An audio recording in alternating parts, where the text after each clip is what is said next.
Chief minister के चंद्रशेखर राव ने कहा कि नोटबंदी कोरोना वायरस की वबा की वजह से रियासत को मालियाती खसारे का सामना था, जिसकी वजह से किसानों के ज़रई खर्च को माफ़ करने में ताख़ीर हुई है। ताहम किसानों के कर्ज की माफ़ी का अमल जुमेरात 3 अगस्त से शुरू करने का फैसला किया गया है। इस सिलसिले में चीफ मिनिस्टर ने ओहदेदारों को हिदायत दी कि जुमेरात से ज़रई खर्च की माफ़ी के अमल को शुरू करें।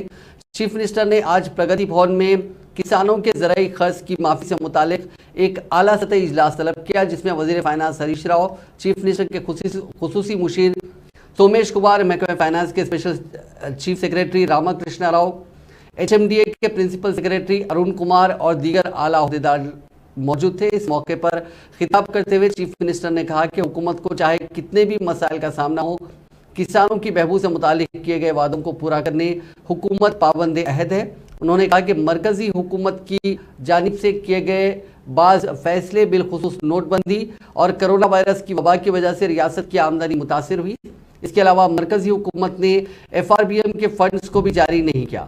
तेलंगाना के साथ मरकज के इख्तियार करदा सौतेले सुलूक और दीगर वजूहात से रियासत को मालियाती खसारे का सामना था, जिसकी वजह से अब तक ज़रई खर्च की माफ़ी के अमल को अंजाम देने में ताख़ीर हुई।